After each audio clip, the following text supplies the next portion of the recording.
Q&A. Karena setiap pertanyaan selalu ada jawaban. Dipandu oleh Yohana Margareta.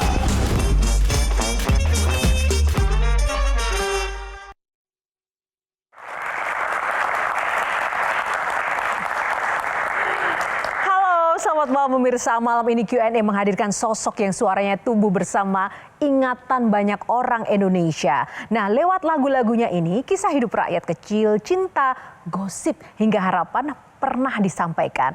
Kadang lewat bisik-bisik tetangga, kadang lewat rasa manis seperti gula-gula. Ia bernyanyi tentang cinta yang hangat seperti mandi madu. Tentang dinamika hubungan yang jenaka dengan bahasa cinta sentuhan fisik seperti cubit-cubitan. Semua terasa dekat, jujur, dan membumi. Namun di balik panggung dan juga gelar Ratu Dangdut ini ada perjalanan panjang tentang pilihan, keteguhan, fashion yang khas tentunya, dan juga bagaimana sebuah suara bisa bertahan melintasi zaman. Dan langsung saja malam ini Q&A akan mengajak Anda menyimak kisah hidup, karya, dan juga pandangan seorang legenda Ratu Dangdut Indonesia. Inilah Bisik-Bisik Umi Elvi. Kita sambut Umi Elvi Sukesi. Tepuk tangannya dong.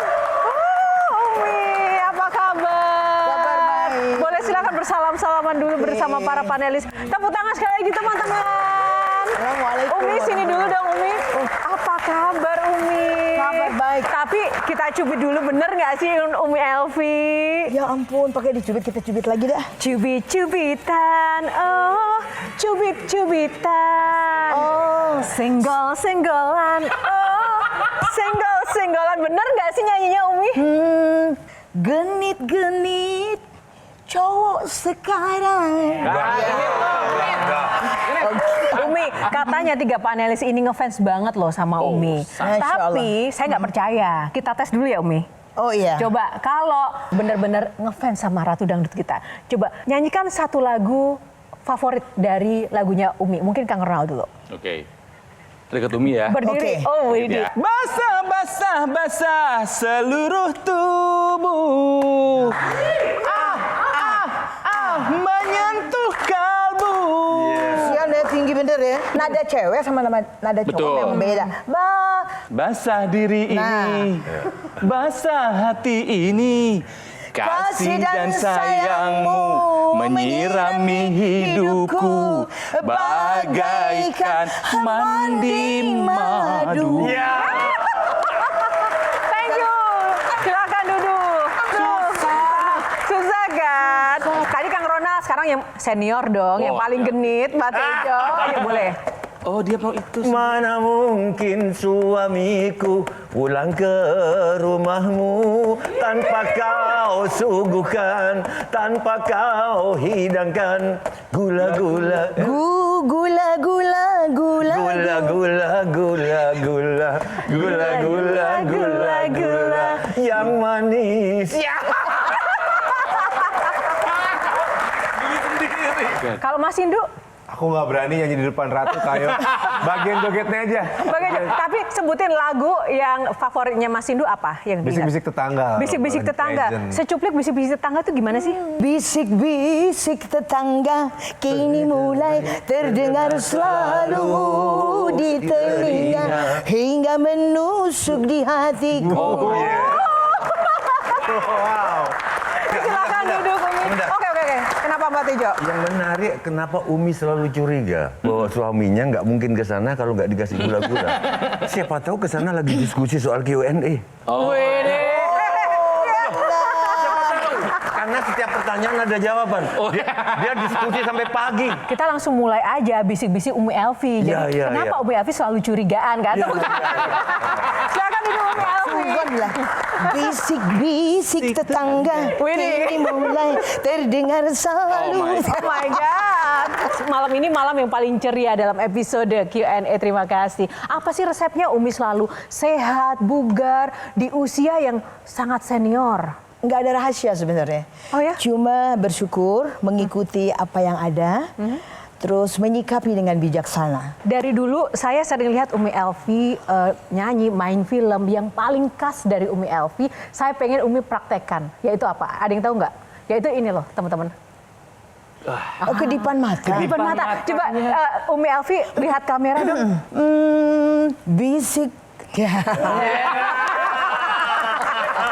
Sebenarnya semuanya bisa untuk gini, bisa. Beda. Beda ya? Beda. Ya, syukur ya, Lagi-lagi Umi dong. alhamdulillah. Cantik mana cantiknya? Mana cantiknya?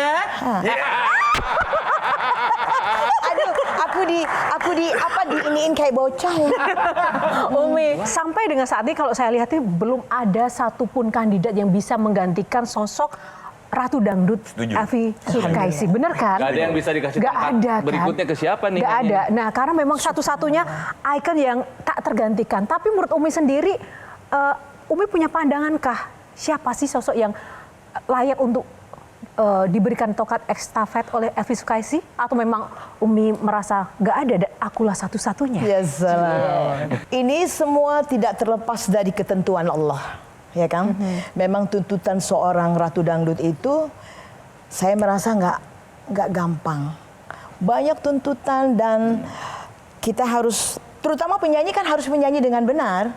Karena tuntutan seorang penyanyi itu suara. Betul. Baru pasti busananya, attitude-nya mesti dijaga, nggak boleh sembarang. Aku juga nggak boleh konyol-konyol. Ya kan, kalau konyol-konyol dikit minta maaf deh ya. Tuntutan seorang penyanyi umpamanya sampai berpredikat Ratu Dangdut itu kan nggak gampang. Nggak bisa sembarang. Umpamanya rocknya, ya kan, raja. Rock seperti almarhum siapa?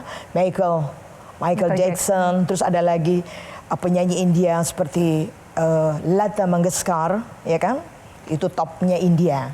Jadi predikat itu nggak gampang, nggak semaunya apa? Dan nggak bisa dikudeta ya Umi ya? Iya, jadi memang dari masyarakat dan artinya bukan dari kita sendiri. Jadi kesimpulannya apa nih? Kayaknya memang menurut Umi nggak ada sih. Belum ada. Saya belum melihat itu. Artinya belum utuh. Tapi minta maaf juga, bukan saya ngerasa mutakabir ya, atau ada kesombongan, bukan. Tapi tantangan tersulit seperti yang Umi sampaikan tadi apa? Untuk menjaga eksistensi seorang Elvi Sukaisi dari zaman ke zaman. Saya ngerasa bahwa menjadi seorang penyanyi itu harus jujur. Ya jujurnya maksudnya jangan suara dibikin-bikin ya, supaya mau memperkenalkan apa namanya. Saya kepengen punya ciri khas waktu umur 3 SD aja. Saya nggak pakai suara yang mopet-mopetan yang kayak anak kecil manja-manja gitu, enggak. Artinya nyanyi aja kayak biasa. Kayak gitu. Saya waktu disuruh nyanyi sama Abah, saya bilang, "Bah, saya ikut dong." Mau ngapain ikut? Ikut, Bah, saya kepengen ini boleh, tapi nanti harus nyanyi. Hitungannya profesional per kapan? Mulai kapan? Aku pertama rekaman di tahun 1964. Umur berapa itu? Umur berapa? Ya umur berapa ya? 13 kali ya, 12. Nah, Oke, berarti Umi udah 60 tahun. ya. Berkarir. Masuk 61. Mempertahankan 60 tahun lebih berkarir. Apalagi ada disematkan nama Ratu Dangdut. Bagi Umi itu sebetulnya beban. Atau anugerah atau apa sih, Mi? Pertama saya ngerasa bahwa ini anugerahnya Allah. Ya kan? Dan ini bukan dari saya, tapi dari pastinya masyarakat yang menilai. Saya selalu ingat pesan suami, harus nyanyi yang betul. Walaupun waktu itu masih kecil nyanyi balonku ada 5. Nah itu kan harus rupa-rupa warnanya. Kalau mau didangdutin. Merah, kuning, kelabu. Ya kan? Jadi harus benar-benar notasi di notasi nyanyi yang betul. Nggak asal gitu ya, nyanyi itu nggak bisa. Jangan. Ya Umi ya. Dan aku selalu memang serius, dan saya sampai saat ini pun tidak menggampangkan dalam hal menyanyi. Dan selalu nyanyi itu lihat dulu bagaimana kemauan syair, permintaan syair itu sendiri. Karena orang suka bilang lagu dangdut harus dengan cengkok-cengkok yang baik, sebetulnya enggak. Ada tempat-tempatnya untuk kita bercengkok. Jangan semua lagu dicengkokin gitu, bagian semua partnya gitu ya Umi, enggak ya? Enggak. Soalnya di situ ada syair, tuntutan syairnya seperti apa. Ada yang penyampaiannya seperti kita ngomong, ada yang genit, ada yang melo.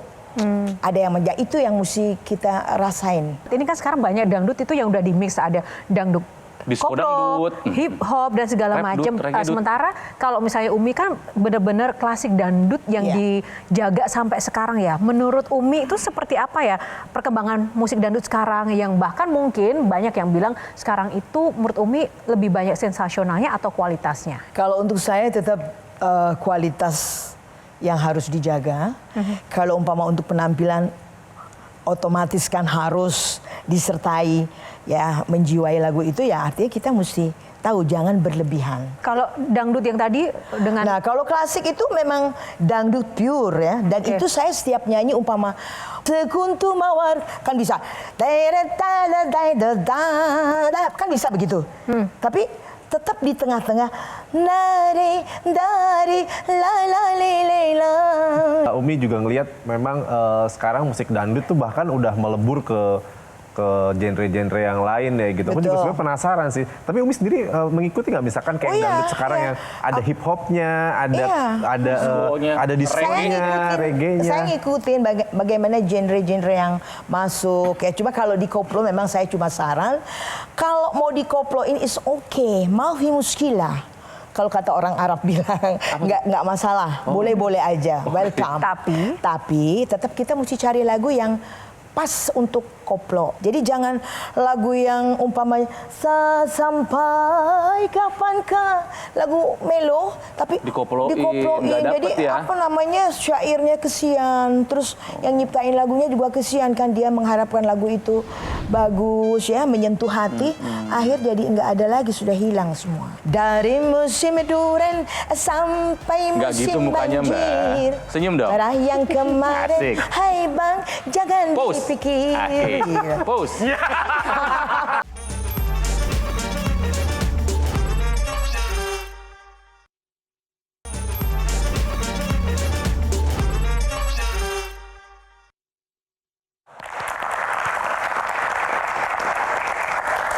Ya, kembali di Q&A masih bersama Umi Elvi Sukaisi. Tepuk tangan lagi teman-teman. Umi, menurut Umi itu musik dangdut itu sekarang masih digemari nggak sih? Atau mungkin bisa lebih mendunia nggak di zaman sekarang? Memang udah mendunia, kita udah ke Amerika, ke ini udah. Cuma saya belum ke Eropa ya, Belanda belum. Apa yang kurang menurut Umi? Kayaknya sih oke, cuma memang lagu dangdut itu harus dengan pure dangdutnya. Kayak waktu itu belum lama saya ketemu dengan wartawan orang-orang Jepang segala macam. Dia tanya, karena waktu itu kan sempat banyak koplo, ina itu ya. Nah itu mereka pertanyakan, Elvi dia bilang itu kemana? Dangdut pure itu kemana? Yang seperti you waktu itu pernah show di Jepang, tapi kok sekarang nggak ada? Mereka yang tanya, kenapa tidak dikembalikan lagi seperti waktu itu? Mereka soalnya lebih suka dengan pure gitu. Pure dangdut itu dia suka banget gitu loh. Karena di notasinya juga enak terasa kan. Sekarang kan suka dirubah-rubah. Is okay kayak penyanyi yang di kompetisi untuk berlomba. Is okay, saya akuin memang perlu ya pembenahan atau mungkin mau improv yang lebih keren lagi, mau menyesuaikan dengan anak muda yang sekarang ini, is okay. Mafi muskilah. Tapi tetap saya berharap harus cocok dengan kemauan lagu itu. Jangan sampai keluar dari real note-nya. Nah, gitu. Umi bicara soal notasi musik dangdut kan naik turun.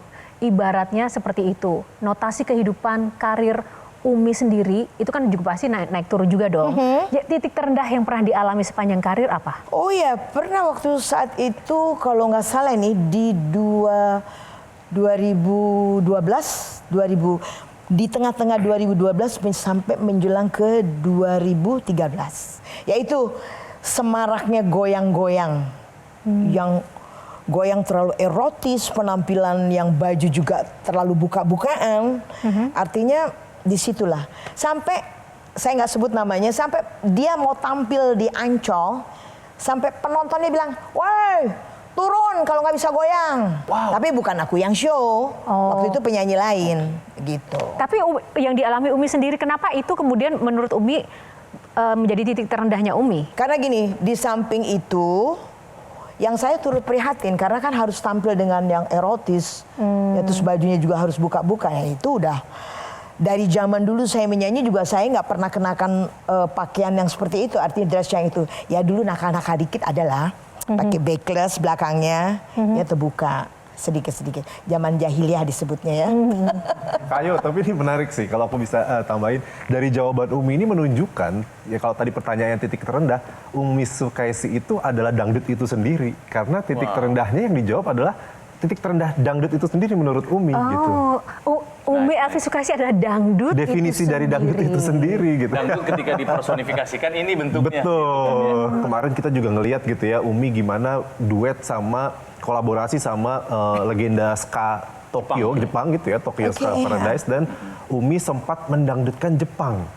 Lagu-lagu Umi diputar di TV nasional di sana dan begitu populer. Nah cerita itu mungkin sekarang nggak banyak yang tahu. Bisa diceritakan gimana sih dulu ketika...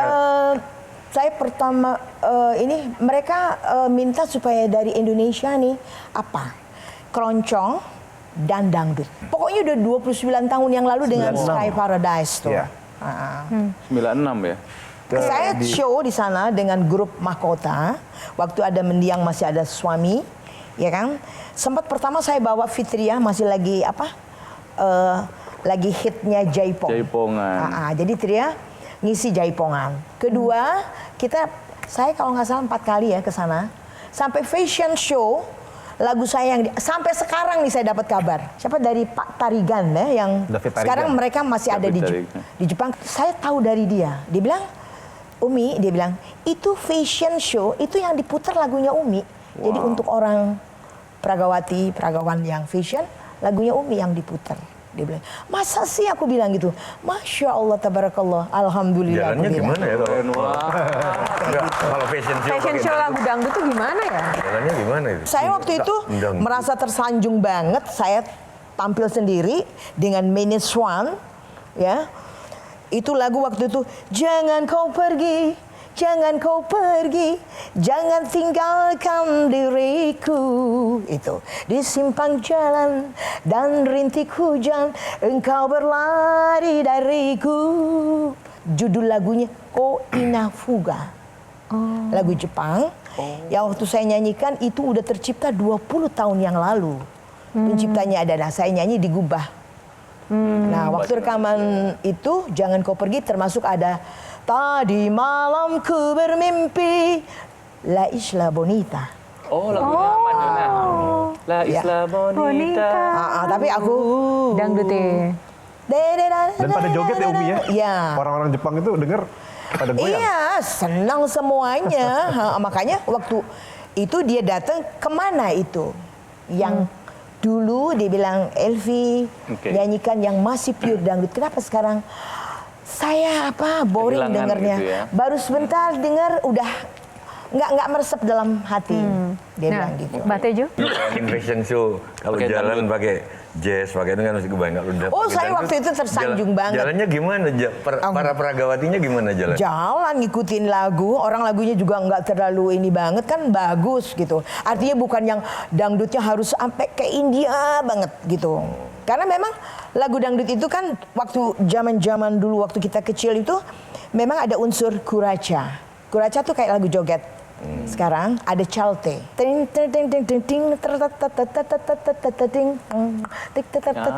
Itu kuraca.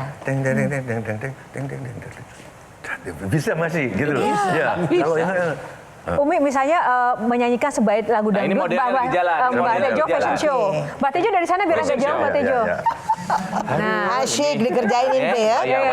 Dari musim duren sampai Nggak gitu musim mukanya, Mbak. banjir. Senyum dong. Merah yang kemarin, Asik. hai bang, jangan Pose. dipikir. Pose.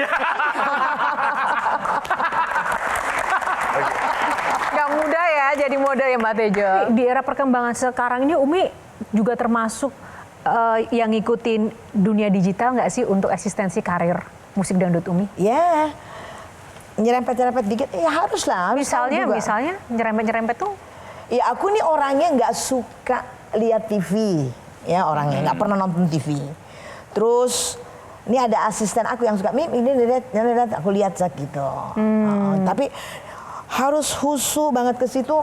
Enggak. Menarik kalau kita ngomongin soal mungkin royalti kali ya konteksnya. oke. Nah ini kan jadi masalah yang substantif di dangdut dan ini sangat pelik karena kita tahu pencipta lagu dangdut satu populer gitu itu akan dinyanyikan oleh semua penyanyi dangdut gitu dan penyanyi dangdut itu biasanya kalau misalkan show dia akan pasti ada lagu-lagu yang hit dangdut sepanjang masanya gitu. Iya. Nah dan ini kayaknya secara royalti sih aku nggak yakin dapat tersalurkan dengan baik gitu ya atau Betul. mungkin para pencipta lagunya dapat hak yang pasti gitu. Nah, Umi sendiri melihatnya gimana masalah royalti di dunia dangdut ini? Termasuk kalau rekaman dari zaman waktu itu, di dalam kontraknya bilang aja ada royalti tapi tidak pernah dilaksanakan dengan produser.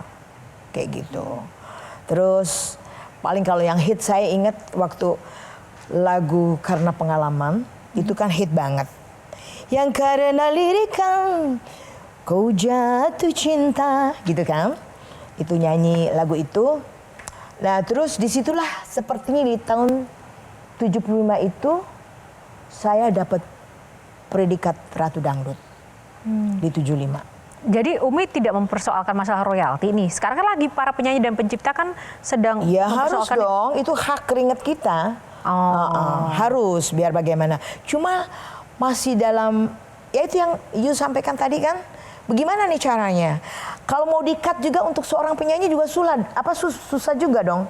Kita nyanyi nggak bisa, aduh ini ada harus mesti bayar, kita jangan nyanyiin deh yang itu. Gitu. Karena pencipta dan penyanyi itu seperti mobil dan bensin ya, saling membutuhkan. Pencipta lagunya siapa yang Umi paling senang kerjasama? Oke, saya hampir semua pencipta. Pencipta tuh hampir semua mau Elvi harus nyanyikan lagu saya, gitu. Jadi saya selalu kalau rekaman, produser udah siapkan, umpama 10 lagu, itu udah siapkan dari pencipta semua. Tinggal akhir-akhir baru saya lihat, oh ini oke, ini oke. Tapi terkadang ada satu pencipta yang dia sebetulnya belum mampu untuk mencipta dan nggak begitu bagus, tapi dia datang sama aku. Dia bilang, Mbak Elvi, tolong istri saya mau melahirkan. Ya Allah. Dia bilang, kalau Mbak Elvi bawa ini lagu, saya akan dibayar sama produser. Itu untuk kepentingan. Tapi kalau aku ini, hampir semua lagu yang genit, yang ini, yang itu, segala macam, udah semuanya aku harus bawain gitu. Karena mereka tahu, dia bilang, udah deh, kalau agak ini jadi kayaknya sombong. Udah deh kalau udah dibawa ini gitu. Jadi ya itu, kasusnya seperti itu. Jadi lebih ke Umi mencari pencipta lagu atau pencipta lagu nyari Umi sebetulnya? Pencipta mencari saya. Wah. Ya Allah, jadikan suamiku sayang kepada anak-anaknya semua. Dan jadikan aku istri yang selalu menyenangkan hatinya.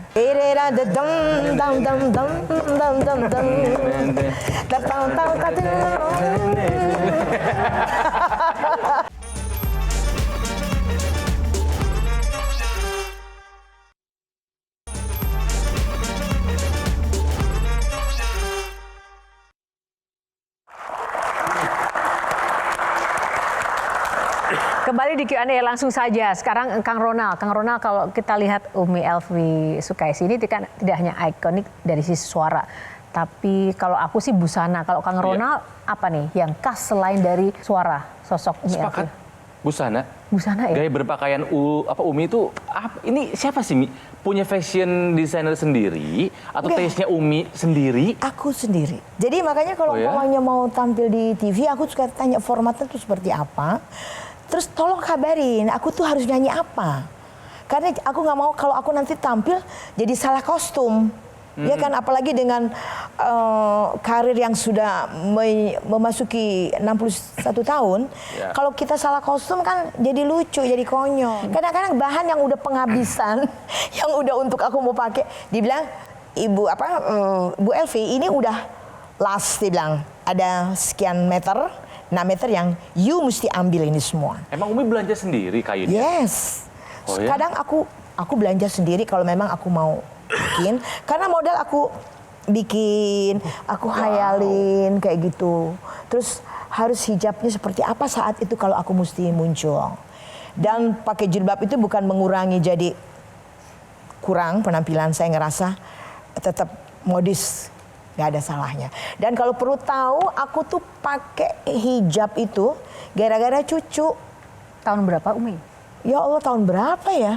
Kenapa, Umi? Cucu masih enggak. Cucu aku nih, anaknya Fitri ya, dia udah berhijab sampai di rumah nggak buka sama sekali. Udah kayak India Pakistan. Ini selalu pakai gitu. Jadi tahu-tahu saya lihat, loh kok cucu pakai, Neneknya belum gitu. neneknya belum. Malu dong saya. Jadi saya pikir mulailah saya coba, karena pakai hijab, pakai jilbab itu juga tidak mengurangi cantik. Ya. Kalau kita modis kan kita masih bisa apa-apain. Tuh pakai apa tuh Nah. nyala-nyala tuh bagus tuh Umi tuh. Nah itu tadi Gila. glamor dari dulu sampai sekarang Glam. Umi itu apa ya, penampilannya itu glamor.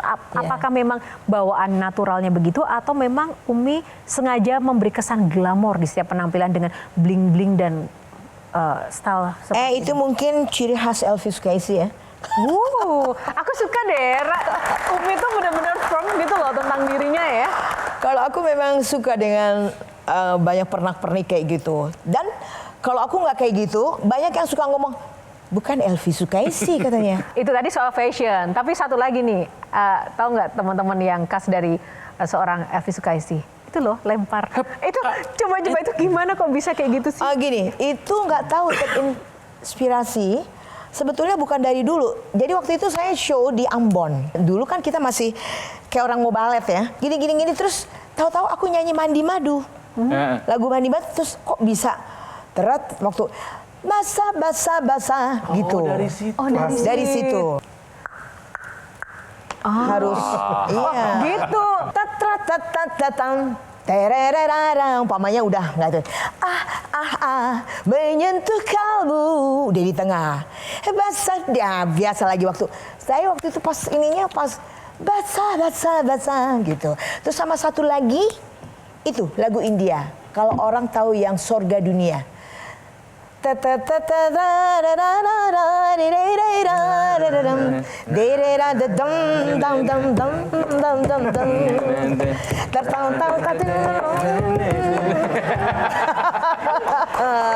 kebalik sih? Umi, tapi pernah jatuh nggak tuh? Alhamdulillah sih ya, subhanallah. Belum tuh. Wah, konsentrasinya tinggi banget. Karena mic-nya mahal, Sindu nggak boleh jatuh. Enggak begitu juga. Umi, Yes. tadi kan nikah tanggal 13 apa? Umur 13.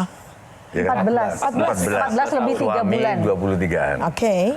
Pengalaman apa yang bisa, karena waktu aku SMP itu dengar, sungguh kau suami yang kok hanya Umi yang bisa nyanyiin itu. Jadi kayak Masa? pedih banget. Serius, itu apa karena pengalaman di situ?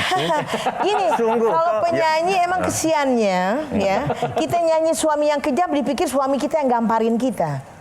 Tapi yang kan mukul. ada, Padahal enggak, suami bila itu nggak aku pernah. salah engkau, apa, ya menggampar ada syairnya kalau nggak salah. Sungguh kau yang tiada Coba deh, coba. Sungguh kau suami yang kejam, yang tiada berperasaan. Iya. Bila engkau marah, aku menjadi sasaran. Iya kan? Aku kau pukuli bagaikan seekor hewan. Itu bukan karena pengalaman rumah tangga, Sekarang bukan. sih nggak mungkin lirik gitu. Kalau rumah tangga is okay, manusia dalam kehidupan semua ada duri-duri di dalam ada. Iya, Tapi kalau yang namanya kita digampar tuh nggak pernah. Iya, tapi pertanyaanku, enggak. Enak aja main gambar-gambar. Emang kita ayam. Saya sering nonton dangdut, begitu lagu itu yang bisa nyanyi cuma Umi. Gitu ya. Alhamdulillah. Iya, kenapa? Nggak paham. Masa nggak pernah ngalami? Enggak. Kok maksa sih Mbak Tejo? Bagaimana sih? Kok maksa? Kita mau dikorek nih. Umi tuh nggak pernah sekalipun saya dengar tadi melontarkan kata-kata negatif, keluhan dan juga komplain. Memangnya hidup Umi tuh mulus terus ya, bahagia terus gitu ya Umi? Atau gimana sih? Kok kayak nggak pernah susah gitu? Subhanallah. Alhamdulillah. Ya itu saya bilang, kalau soal kehidupan manusiawi, ada pasang surut, soal ekonomi, ya kan? Tapi kalau soal rumah tangga, saya ini orangnya orang yang apa ya? Orang yang manut sama suami. Jadi kalau suami saya bilang merah, merah, hitam, hitam. Jadi jangan pakai dikomplain. Karena apa? Dia terangin, saya karena dia jamaah, dia bilang, ana kalau mau bicara, ana pikir dulu untung ruginya. Ya kan? Jadi makanya nggak bisa dibahas. Jadi yang saya sudah bicarakan itu adalah, itu udah harus begitu. Menurut siapa? Ayo. Mau bertuhan sama siapa? Suami gituin, gitu loh. Jadi saya punya kewajiban, ya memang nggak boleh ya kita terlalu tunduk kalau umpama suaminya juga konyol kan. Harus kan seiring sejalan. Ya kan? Ya Rob, jadikan aku istri dalam kasih sayangnya. Waduh. Selalu bilang gitu. Dan ya Allah, jadikan suamiku sayang kepada anak-anaknya semua. Dan jadikan aku istri yang selalu menyenangkan hatinya. Itu enggak bikin laki-laki gede kepala. Setiap hal, setiap terjadi berantem, Aku saya salah yang aku duluan. yang salah. Soal dia mau gede kepala, terserah deh, kita balikin aja sama dia. Ya kan? Dia pastikan juga punya pikiran. Dan kalau dia beragama yang benar, dia nggak mau dong egois kayak gitu. Dia harus tahu mendidik istri, bagaimana harus berlaku terhadap. Tapi saya paling suka kalau suami yang sayang sama anaknya, ya kan? Ada kan suami kan yang cuek banget sama anaknya. Itu aku nggak suka banget.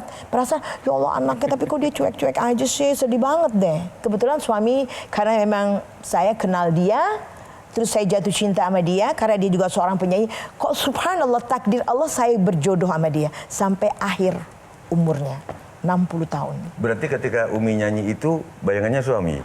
Cuma kamu sayangku di dunia ini, tanpa kamu sunyi terasa itu bayangan suami.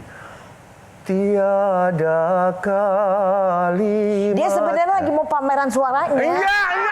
Aduh. Enggak, maksudku Umi kebayang itu enggak? Kenapa bisa pas juga walaupun tidak sepas suami yang kejam itu, tapi yang itu enak banget di samping kan Rita juga nyanyiin itu ya, tapi ya memang masing-masing.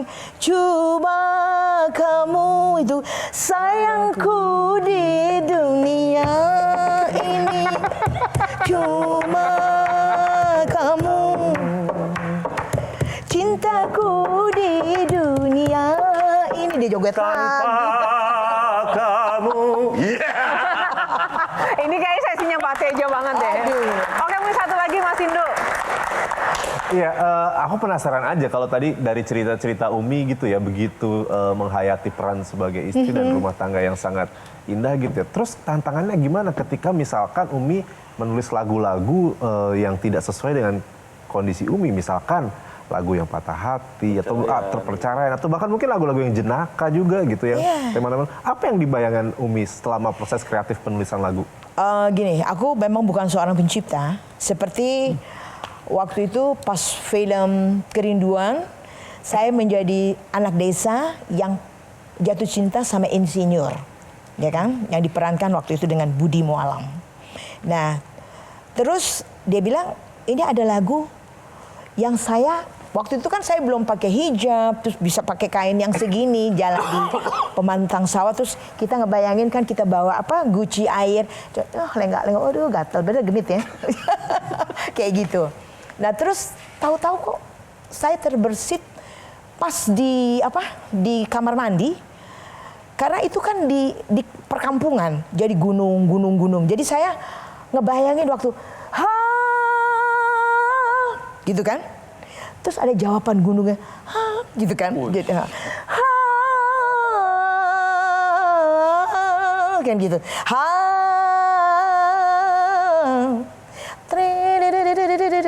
kayak gitu,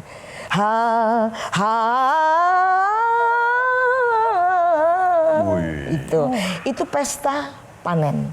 Jadi seakan-akan kita di kampung lagi panen padi pakai gerobak. Betapa senang rasa hati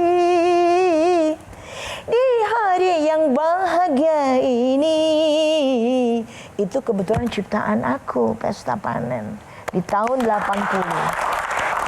Pas untuk tercipta dalam film Kerinduan. Bicara soal film, Mas Indro udah terjawab belum? Ya. Udah terjawab ya?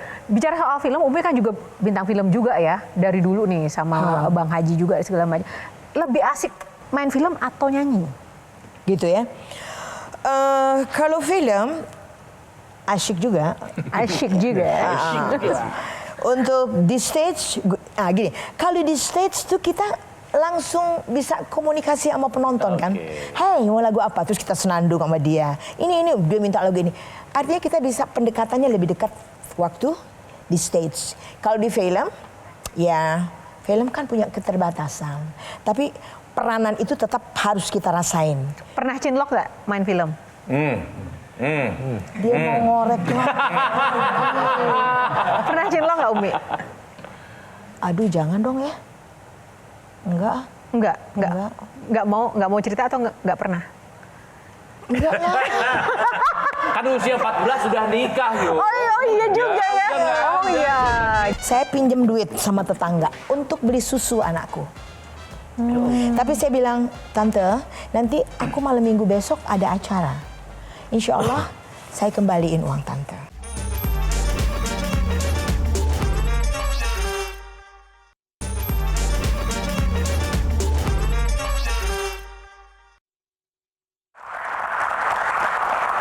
Masih bersama Q&A, langsung saja Kang Ronald lanjut lagi nih pertanyaan. Ya, Umi dengan perjalanan karir 61 tahun, ya saya kira Umi harus meninggalkan sebuah warisan, sebuah legacy terlepas dari karya Umi yang banyak lagu. Ya. Tapi saya ingin ada dalam media lain. Film ada, lagu ada, buku Umi. Menurut saya, Umi tuh layak membuat sebuah buku biografi. Pernah Harus terpikirkan enggak membuat buku gitu loh? Memang terfikirkan udah lama sekali untuk bikin buku. Terus kenapa nggak jadi? Nggak tahu, belum ada takdir kali ya. Belum bertemu penulisnya atau apa? Ya. Termasuk salah satu itu. Karena ini aku harus nyiapin waktu untuk berceloteh sama-sama dia atau jalan bareng-bareng supaya dia juga apa sih kemauannya dan bagaimana sih ceritanya seorang Elvis Presley dari masa anak-anaknya sampai pas merit, sampai rumah tangga atau segala macam.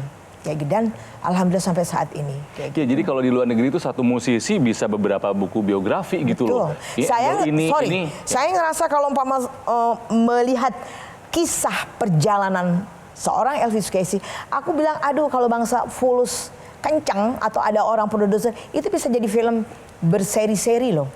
Percaya ya. Benar. Ya. Apa yang Umi ingin masyarakat itu ingat dari seorang Elvis Presley yang ingin Umi prioritaskan untuk dituangkan menjadi cerita utama dalam buku itu? Banyak sekali, karena perjalanan hidupku ini Masya Allah berliku-liku banget dari kecil sampai terus sekolah. Dan waktu sekolah tuh aku nyanyi di luar kota ya, pulang pagi. Dulu kan bubar jam 2, jam 3, terus nyanyinya di Serang pakai mobil-mobil kecap loh. Mobil kecap tuh apa? Iya, mobil yang biasa bawa kecap. Terus aku naik di situnya gitu loh sama suami waktu itu. Kadang-kadang mobil tentara. Jadi yang lucu kesiannya kalau mobil kecap yang udah gini, dia nyetir ke sini, bodinya ke sana. Karena udah ketuaan gitu loh. Kadang-kadang tuh mereka cari supaya ada untung gitu. Jadi ambil kendaraannya yang udah nggak memadai gitu. Terbayang itu kalau ditulis dalam sebuah buku gitu loh. Banyak orang yang kami nggak tahu cerita Umi itu seperti apa. Ada nggak cerita yang sekarang nih, cerita yang ternyata kami semua yang ada di sini tuh nggak pernah tahu. Satu aja Umi, untold story. Saya ngelihat suami waktu itu, dia juga seorang penyanyi, kayaknya handsome banget. Terus saya bilang, siapa dia tuh ya? Bayangin aja umur 12 tahun genit kan? Iya. Sampai saya tanya, itu siapa sih ya namanya gitu loh. Akhirnya, nah dia juga melihat sosok saya. Ini anak kecil suaranya kok kecil anaknya, tapi kok suaranya udah volumenya udah keren banget. Sampai dia utarain ke musik Chandralekha waktu itu, pimpinan Umar Alatas, dia bilang, Kak Umar ini ada penyanyi kecil, tapi suaranya Masya Allah. Boleh kita jadiin penyanyi di Chandralekha sini ya, Ma. Tahu-tahu aku mulai itu. Bisa dibilang yang menemukan bakat Umi pertama itu suami. Iya, dia lihat saya nyanyi saat itu kan? di pesta perkawinan. Iya, dia lihat, makanya dia laporan sama pimpinan musik Chandralekha itu, Allah yarham. Ya, dia melihat bahwa ini, dan kebetulan grup itu sering sekali problem dengan penyanyi. Jadi bilang, ini anak kecil nih, coba kita dudukin di Chandralekha. Makanya dari itu aku setiap ada acara, jadi sekarang aku yang ngisi. Dan kita naik beca loh, Bo. Naik beca. Naik beca bertiga. Aduh, kasihan tukang becanya dong. Hah? Kan aku kecil masih waktu kecil, itu. ya, Umi, maaf. Masih kecil, jadi nggak repot. Jadi seorang Elvi Sukaisi pernah naik beca. Elvi Sukaisi itu dulu pernah menderita apa sih gitu? Maksudnya bukan menderita ya, maksudnya sesusah apa gitu? Pernah naik beca, pernah naik mobil kecap. Terus pernah apa lagi, Umi? Oke, ini yang paling sedih ya. Saya waktu itu jadi penyanyi kan belum top banget. Jadi Adi Chandralekha di mana-mana. Ya kan, Mas? Kalau mau tahu waktu itu, saya pinjam duit sama tetangga. Ya kan? Untuk beli susu anakku. Tapi saya bilang, Tante, nanti aku malam minggu besok ada acara. Insya Allah saya kembaliin uang Tante. Nah disitulah. Jadi saya habis nyanyi malam pagi-pagi jam 8, aku udah datang, Tante saya kembaliin uang yang saya pinjam. Nanti 3 hari kemudian aku pinjam lagi, dia udah welcome aja. Karena aku selalu pegang janji. Oke, Umi, ini kan nggak banyak gitu ya penyanyi yang bisa mencapai lebih dari setengah abad. Masih punya kepengenan gitu nggak sih yang belum terwujud, konser yang seperti apa? Karena kayaknya udah semua udah dilaluin di keliling dunia, udah gitu, duet sama legenda dunia yang lain udah gitu, dan titel ratu juga itu seumur hidup gitu ya. Masih ada nggak yang masih belum kesampaian untuk Ya itu termasuk konser? saya kepengen konser tunggal, tapi juga bukan artinya tunggal yang ego. Tetap saya kepengen undang juga teman-teman senior lainnya atau generasi yang baru-baru juga mengikut sertakan dalam konser saya.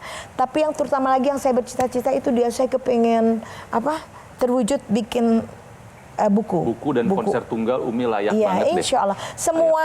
Semua mengharapkan untuk itu. Amin. Penyanyi muda yang paling pengen Umi ajak siapa? Nah, collab di stage itu siapa? Yang muda nih, supaya kita yang generasi sekarang, oh ternyata terjembantani lah ya. betul. Dia terakomodir gitu yang muda-muda. Siapa? Aku nggak boleh jawab sekarang. Masih ada di benak sini kira-kira siapa. Karena perjalanannya masih panjang. Oh, jangan dibocorin dulu.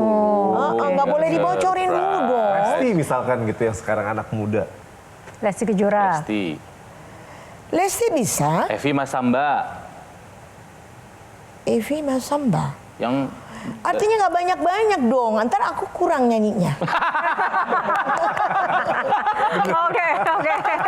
Baik, terima kasih Umi. Sebelum kita akhiri, saya pengen closing statement dulu dari Mas Indu dulu, silakan. Umi Elvi ini adalah tadi kalau kita bahas personifikasi dari dangdut itu sendiri. Genitnya ada, spirit pantang menyerahnya ada, cantiknya ada, cengkoknya ada. Jadi ya ini adalah sejarah dangdut itu sendiri gitu. Oke, Kang Ronald.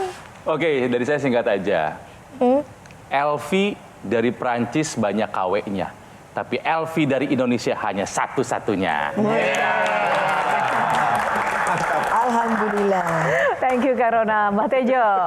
Soal buku dan konser itu, sesuatu yang aku tunggu, pernyataanku begini. Sekian lama aku menunggu untuk kedatanganmu.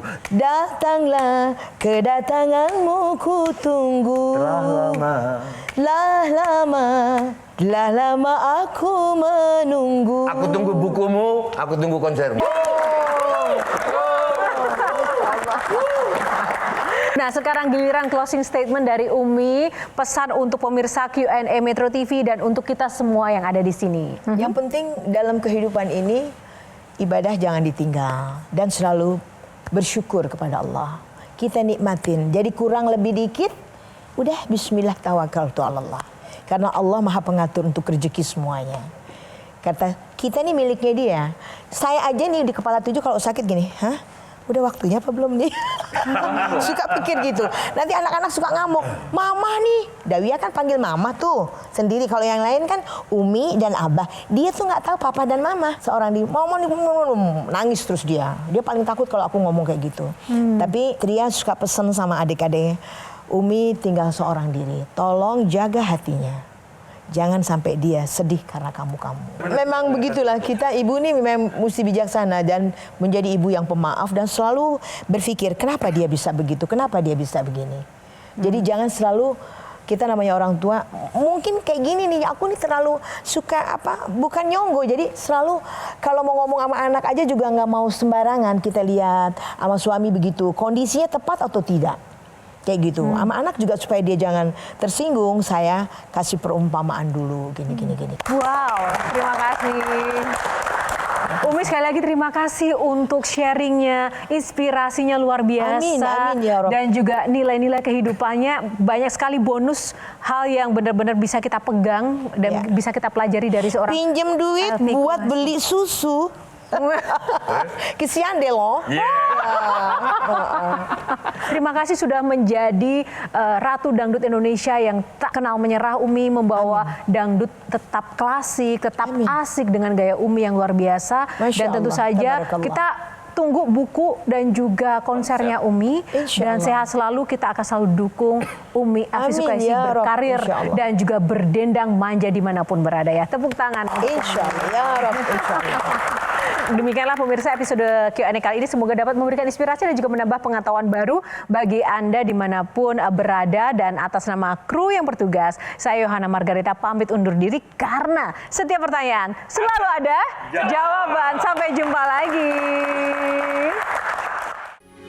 Metro TV. Jelajahi cara baru mendapatkan informasi. Download Metro TV Extend sekarang.